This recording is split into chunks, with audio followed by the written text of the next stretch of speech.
Well, here we are, heading off to Lord Howe Island. It lies about 600 kilometres off Australia's east coast and is a World Heritage Site. It's a 2-hour flight from Sydney Airport. Lord Howe Island is a place that intoxicates and dazzles. Let me count the ways. Firstly, it's an island paradise. 40 years ago, my wife and I chose Lord Howe Island as our honeymoon destination. It seemed a romantic idea to be on a tropical island. Yet, Lord Howe Island is not in the tropics. If you visit the museum, you will learn that the ocean currents, the air currents, the geology have all aligned to make Lord Howe Island a sweet spot for tropical, subtropical and temperate zone species to flourish. The world's southernmost coral reefs are found here. The second appealing feature of Lord Howe is its laid-back vibe. Lord Howe Island welcomes just 400 visitors at any one time, which means it's never crowded. It literally has a slow-paced feel. The few cars and vans here are speed limited to 25 kilometers an hour. There is no iPhone service, but there are phone boxes, free of charge. You'll find that bikes and walking are your primary modes of transportation. So the first thing you'll do at Lord Howe is rent a bike for the length of your stay. And you'll ride your bike along narrow, tarred roads through lush palms and exotic vegetation. There is no theft on the island. There is no need to lock doors. You can leave your bike and possessions unattended. The locals are friendly. The dining is excellent. You'll be driven to and from your restaurant destinations free of charge. It's all too good to be true.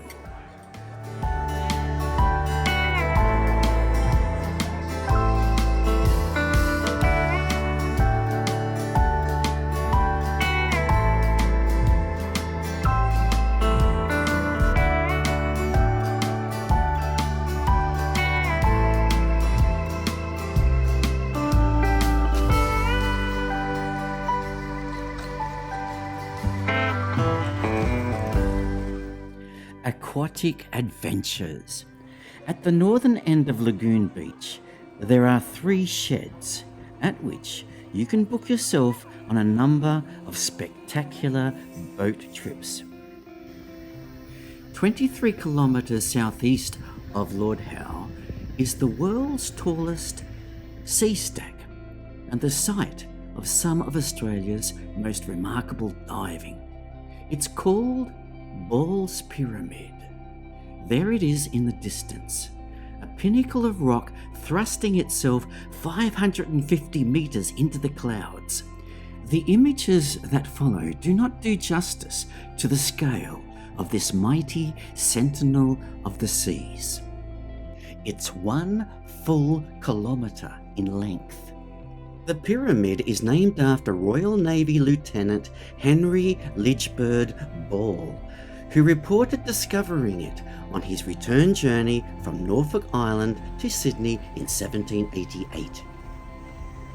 In 1965, the first successful attempt was made by mountaineers to scale the rock.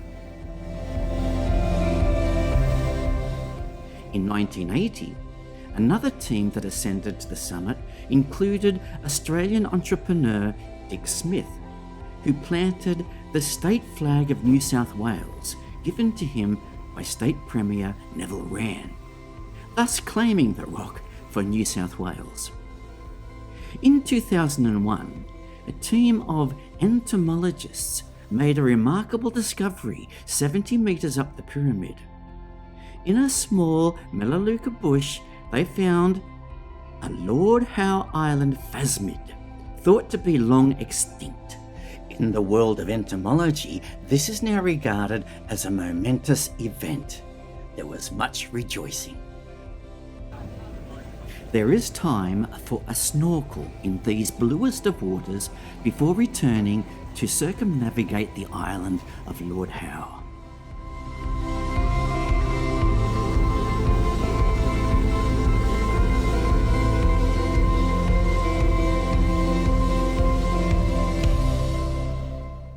The trip out to Ball's Pyramid was quite bumpy, and one of our party became seasick.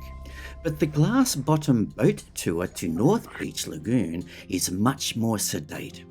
You will have the chance to spy sea turtles and to snorkel above a coral reef.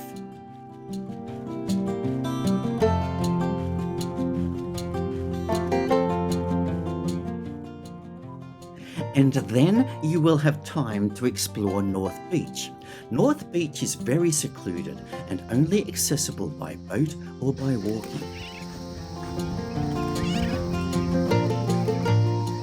While you are here, you will have the opportunity to take a short walk to Old Gulch. The walk will take you through luxuriant Kentia palms. The sandy path will turn into a rocky path, and the end of your walk will open out into a rocky cove girded by two steep cliffs on either side.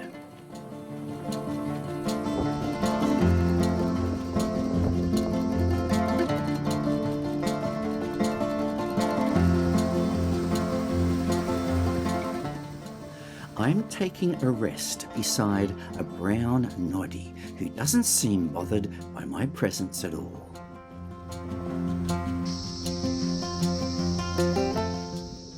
Back at the beach, waiting for our boat to return, we explore the nearby rock ledges formed by an ancient coral reef.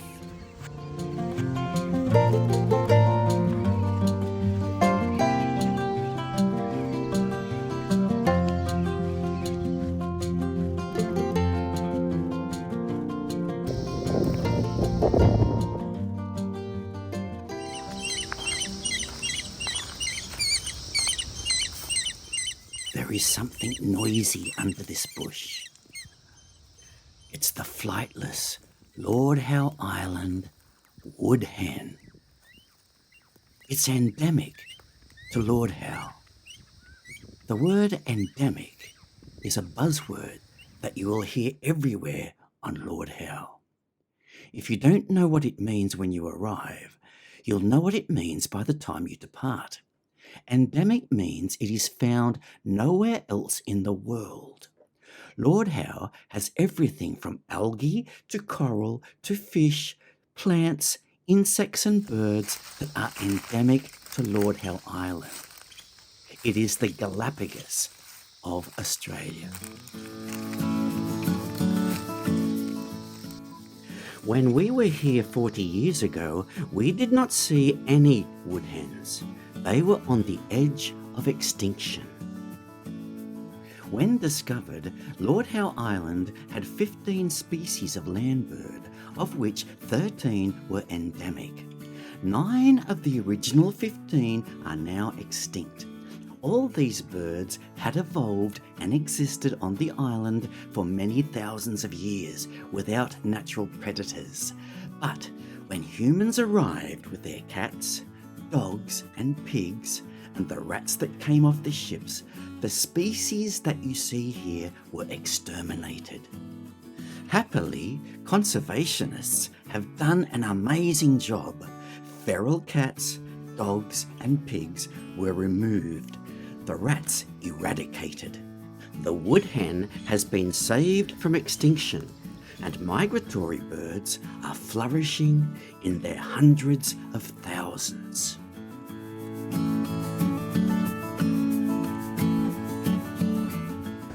There are more migratory birds perched on the cliff faces. To see those, you need to go on one of Lord Howe's spectacular walks. The holy grail of walks here is the walk to the top of Mount Gower. It takes a full day to walk, and I am told you need another day to recover. So I'm doing another walk. I'm riding my bike to Old Settlement Beach to walk a trail to Kim's Lookout. The trail begins here.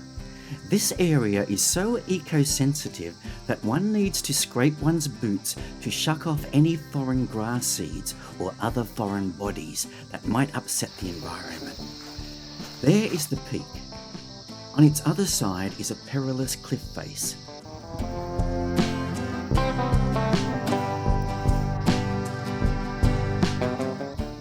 A plaque reminds us of the first settlers of Lord Howe who lived in this area. There is also evidence of the program to eradicate rats. The trail is clearly marked and there is no fear of getting lost. 40 years ago, when we first climbed up here, we had the stamina of youth on our side. This time round, I'm thinking I should have been to the gym to ready myself for this walk. The first 700 meters are the most challenging, and I have to stop periodically to get my breath back.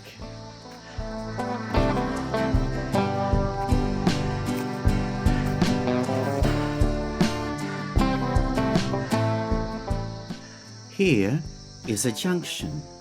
One way takes you to North Beach. I take the way to Kim's Lookout. The next 500 meters are not as taxing.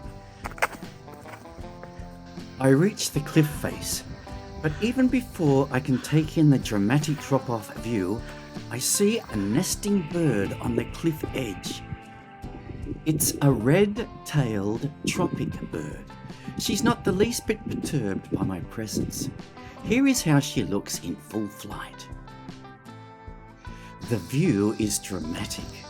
A little further on is a plaque that commemorates the Kim after whom this lookout is named. One wonders how Kim departed this world at such a young age.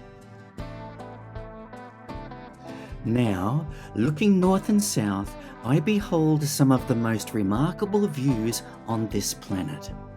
My shirt is drenched with sweat, my inner thighs are chafing. There is no shade up here, but it all seems worth it just to be able to marvel at these breathtaking vistas.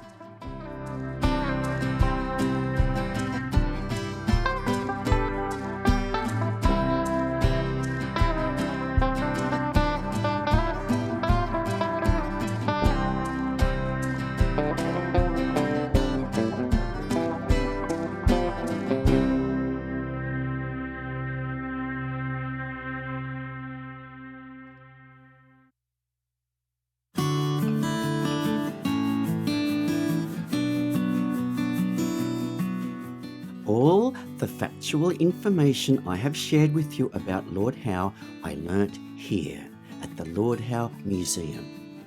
Discover all you could ever want to know about this fascinating island.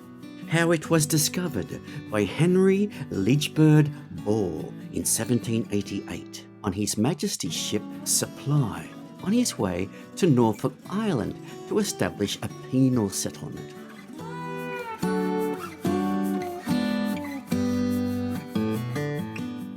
He named the island after the First Lord of the Admiralty, Richard Howe. Learn how the first settlers arrived and sustained themselves by bartering with the crews of the whaling ships that frequented the island.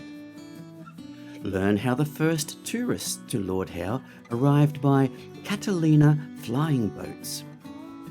It's a captivating museum.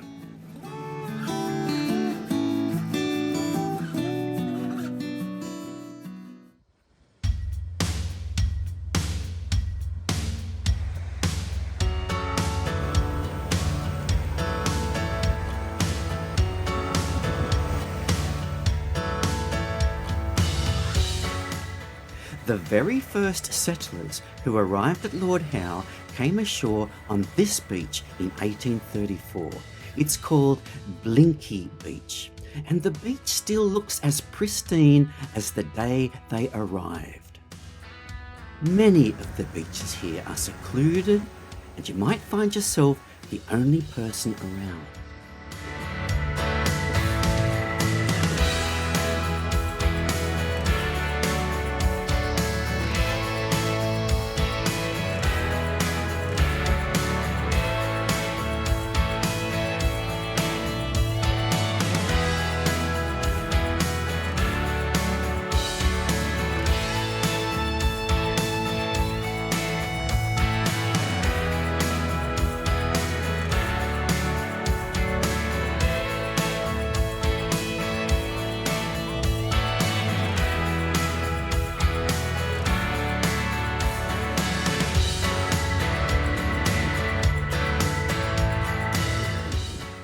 This is Neds Beach, and it's a gem. It's one of the few beaches in the world where you can step off the shore and within 10 meters you are surrounded by coral reefs and a multitude of fish.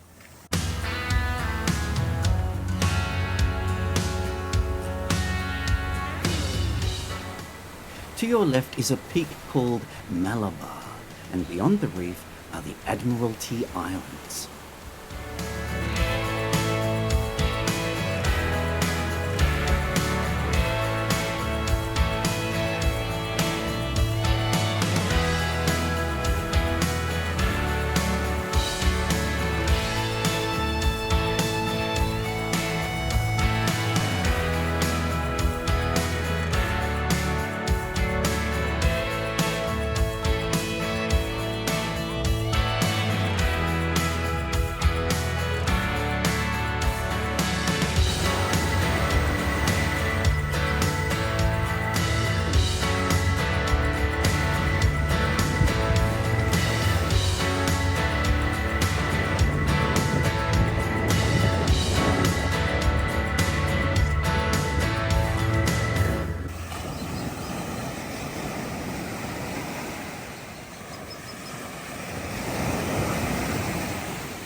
There is a hut at Neds Beach which has an honesty system for renting umbrellas, snorkeling equipment, and cups of fish food with which you can feed the fish.